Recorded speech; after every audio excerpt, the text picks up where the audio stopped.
Before we get into it, and trust me, we want to go quickly because this deck is really interesting. If you haven't already clicked the subscribe button, then please consider doing that. I don't normally do these kind of things at the start, but you know, we just have to do a little bit of begging every now and then. Also, if you'd like to give us a like, that would be great. It shows us that you are enjoying the content, as well as commenting down below. If you think you can come up with some improvements to the list, I'd be really interested to hear them, because I think this has lots of potential, but I'm not necessarily sure that we've got the perfect 60 right now. Anyway, without further ado, let's jump straight into the intro.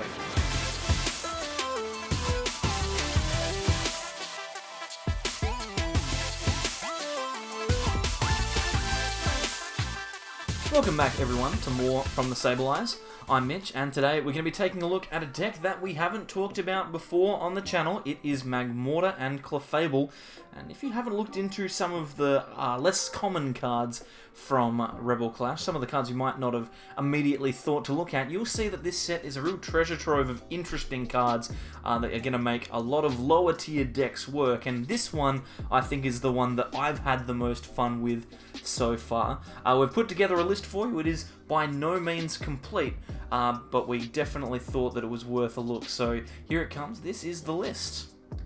Now, obviously, we're going to start off with this Magmortar, and if you haven't looked at this card yet, definitely do. It's really, really good. It has Burst Punch for 30, Fire and a Colorless, and our opponent's active Pokemon is burned.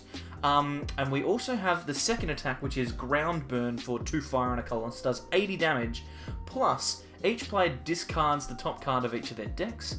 If those cards are energy, then it does 100 damage for each energy discarded. So discard an energy from the top of your deck, do an extra 100, discard an energy from the top of theirs, do an extra 100. That means that Magmortar is a stage 1 with 1 prize, giving up. It gives up 1 prize. Words are hard this afternoon.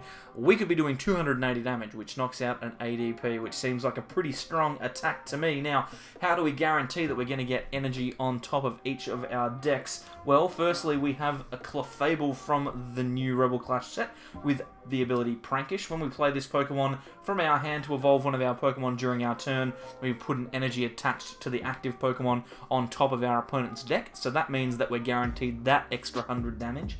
And if we'd like, we also have access to Primate Wisdom Oranguru. Got 2 copies of this card to put fire energy on top of the deck for us as well. So that's the way we're going to try and set this up. It seems like it's a pretty difficult thing to do, but in reality, it's actually not that bad. It's very achievable. And remember, you don't even need to use both energy as your damage. You could potentially just settle for 180 for 3. That's perfectly fine by putting one of your energy on top or putting one of your opponent's energy on top. And remember, again, it's only if you discard energy that it does that extra damage. You can just randomly hit into an energy even without using Oranguru or Clefable, so it could potentially come out that way anyway. So that's going to be the core of our deck. We've got a 4-4 Magmortar line and a 4-3 Clefable line. We also have 1 copy of Ditto Prism as well, because it is important that we get those basics out as quickly as possible. And then the rest of the deck is really just built around trying to find Welders as often as we can. We've got 3 copies of Jirachi in order to use Stellar Wish. We've got 1 copy of Dedenne-GX in order to try and extend our hand a little bit. And we also have a Mind Report Mewtwo. This card's seeing a lot of play because of the introduction of Scoop Up Net, which we talked about in our buy list as being one of the best cards in the set. This card makes this deck work. We can scoop up Clefables to reuse that ability. We can scoop up Mewtwo in order to get multiple supporters back from the discard. We can scoop up a lot of things in this list, Jirachis to get them out of the active, that kind of stuff. It is very, very strong. We also have 1 Escape Board. Pretty low, but if we can get that on a Jirachi, then that would be great. And we have 2 copies of Switch. That's a little bit low for my liking, and as I said at the start, it's not a perfect list, so there's probably some changes that we could make along the way, but this is what we've got at the moment. We've got 4 Quick Ball and 4 Pokemon Communication to help search out our basics and our Pokemon. We have 23 Pokemon in the deck, so Pokecom is a very strong card for this list. We also have 1 Ordinary Rod and 1 Fire Crystal to help get Pokemon and energy back into the deck or our hand. This is another area that I'd like to see improvement in if we could, because the total amount of energy is a little bit low for me. I probably would like to see a couple more. When it comes to stadiums, we have 2 copies of Giant Hearth to allow us to search out our energy from the deck, as well as a single Heat Factory for that little bit of extra draw that you might need along the way. And then, obviously, being a fire deck, we have a solid Welder engine with 4 Welders, and we've got 2 copies of the new Boss's Orders to gust our opponent's Pokemon. Rounding out the list, 11 energy seems like a reasonable number, but this list definitely has flaws, and there are areas for improvement. We could probably cut down in Clefairies, potentially in Clefables. I want to see more energy recovery for reasons you'll see in a moment, and I'd like it to be slightly more consistent, but as it is right now, it's definitely worth taking a look at, and for me at least, I think it's one of these decks that I'm going to tinker around with a lot as we go through this set. It is a lot of fun. Without further ado, we will take a look at some gameplay and show you exactly how it works in practice. Now, this gameplay that we've got here was the first game that we ever played with this deck, and I think it's really good to show off exactly how the deck is supposed to work. As I mentioned before, and I've mentioned multiple times now, it is by far not a complete list. We will definitely see some different texts as we go along, and I'll bring you updates for it as we do. But I think it's a pretty good example of the way the deck is supposed to work. Now, it looks like our opponent here has got Zero Aura in the active. That's probably meaning, yep, Pikachu Zekrom. It's either that or something like Toxtricity. I think this matchup is a really good one for showing it off because Pikarom doesn't have a high damage cap. If we were going up against something like Dragapult, then we potentially would struggle. This looks like a pretty solid hand here. We've got a Jirachi in the active. We've got 2 Clefairy in hand. We can grab ourselves a Ditto, put that down, put down 2 Clefairies, and then we can potentially Welder onto the active, but we probably Stellar Wish first just to see. We've got a Heat Factory, that seems pretty good. We can grab that one. Ironically, if we had just welded the 1 energy, then we would have been able to do a little bit more this turn, because we have found ourselves with absolutely nothing here. So if this Jirachi were to get knocked out, then we would be in big trouble. If I had just welded, I would have got myself into Heat Factory, Dedenne, and another energy. So maybe it would have been worth doing, but it's okay. We've got 2 welders in hand now and a Magmortar. So as long as we find ourselves a way to draw cards or some energy next turn, we should be alright. And that is, of course, presuming that our opponent does knock us out. They might miss the knockout. They've got to get a switch here, as well as an energy or 2 onto the Pikarom, maybe a Thunder Mountain as well.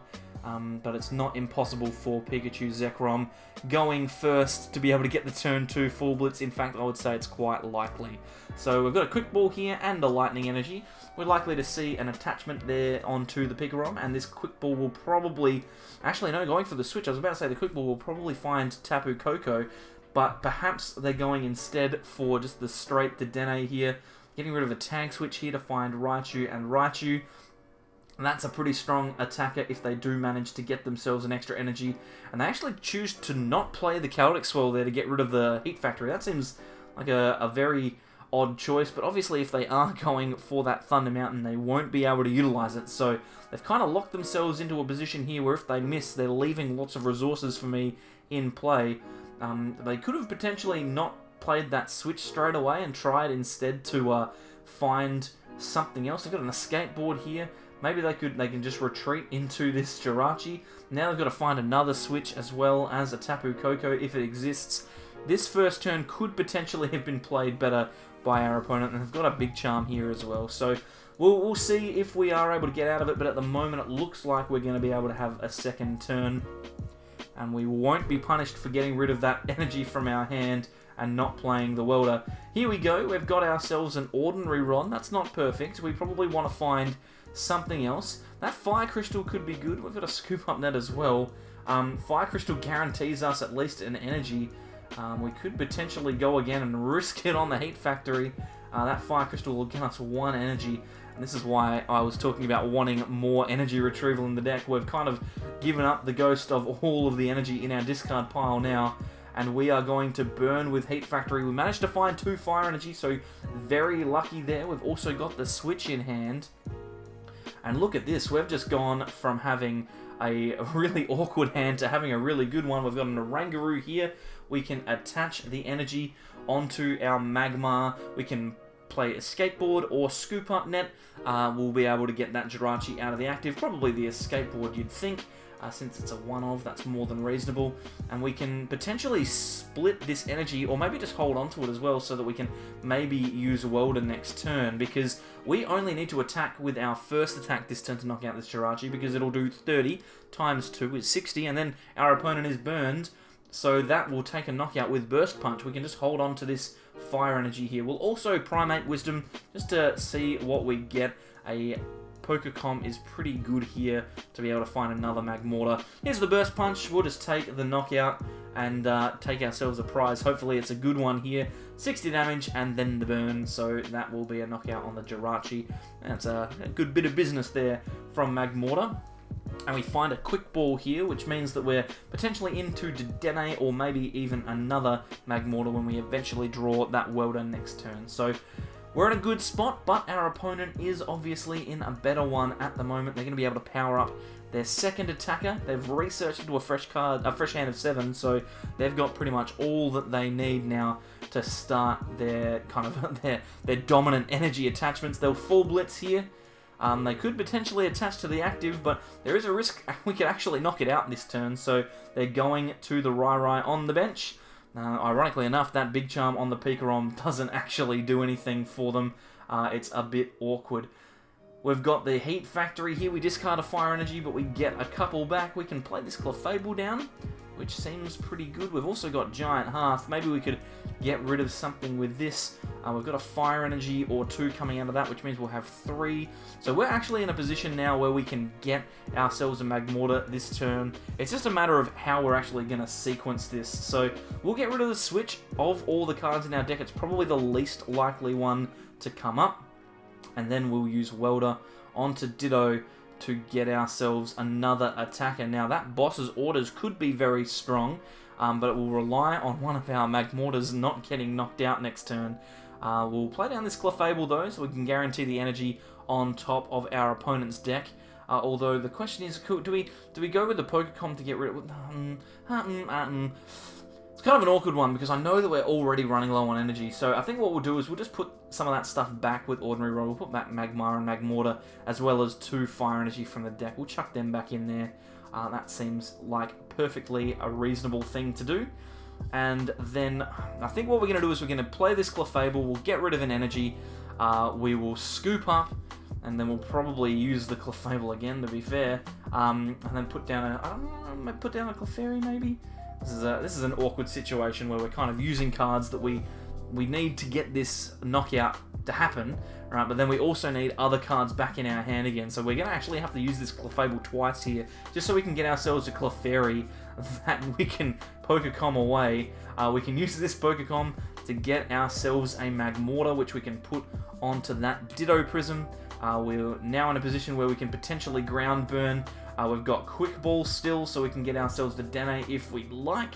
Although, to be fair, we probably do need some extra backup from things like Clefairies and Magmars, but that's okay. I think the Dedenne is probably fine. We need to find some energy anyway, so what we'll do is we'll attach this energy to the Magmortar, and then we will use Primate Wisdom. No, we need that for the energy, so we're going to just Dedenne straight away.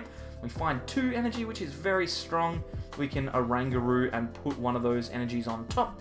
We also have a Stellar Wish that we can use first, and that's perfect as well, because that'll get us Scoop Up Net, which means we can play down the... Well, we've got a Scoop Up Net in hand, actually, so we'll grab a Quick Ball, because that's probably more useful. We can get rid of Oranguru here. I think that's probably the least useful thing. We just need another Clefairy on the bench so that we can give ourselves another Clefable next turn.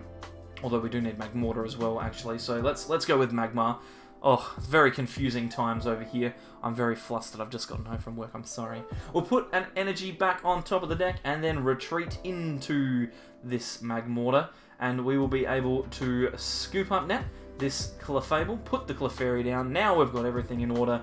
We can ground burn, discard an energy from the top of both decks and do 280 damage to a Pikachu Zekrom. That is pretty solid in my book. And we also top deck Welder and an energy, and what else is our third prize going to be? A Clefairy. So in a relatively good spot here, although we only have 4 energy left in deck. So we're in a position where we might need to potentially stall for a turn, although I think at this point when we're actually playing the game, we don't quite realize that that's the case. So we potentially could have got ourselves into a better position in this game if we had done a little bit of counting of cards correctly. But that's okay, our opponents got Dedenne in the active here. They're going to be able to retreat now for free into their Raichu. That seems like a pretty solid way to get a knockout this turn. Magmortar only has 140 HP after all. And then we'll probably find ourselves in a position where we either have to Gust at some point, or we use Magmortar to do 260 and hope that we don't get knocked out, which I don't think is very likely, to be honest. So we'll wait and see, though. We'll wait and see.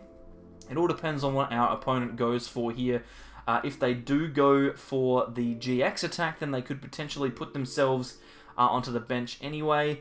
Maybe they just go for the regular attack, take the knockout, and leave themselves with 260. That way we could potentially win the game knocking out that Raichu. So they go for the Dedenne here. They're going to look at a fresh 6 cards. And I think the worst thing we could possibly see here is a Big Charm. If that comes down, we could be in trouble. We've got 3 energy in the discard, 3 on the Magmortar, 2 in our hand and 2 in our deck, so that is 10. We've prized an energy, which is going to actually be the thing that comes back to bite us here, because we potentially are going to run out of energy, which is going to really suck, but that's okay. Tapu Koko Prism popping here, and there is a Big Charm, and that going down onto the Raichu is a big issue for me. It means that we're going to be in a little bit of trouble when they bring up this attacker. I mean, they've only taken 4 prizes, so we're in absolutely no rush. They're going to go for the Tandem Shock here for 160, and then they'll take their single prize. Alright, we're on to Jirachi now. This is the point in the game where things will start to go awry, so please bear with us whilst we stumble through this together.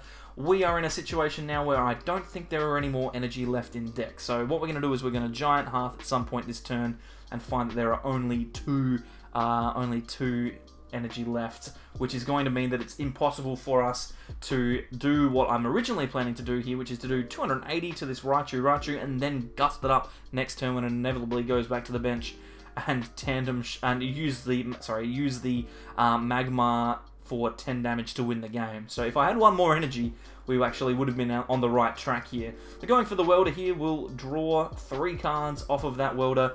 We've got the Magmortar now. We've got the Giant Hearth, which we can use to discard a card that we don't need anymore. We've got Scoop Up Net, so we can potentially use things, and there's us realizing that we only have 2 energy left.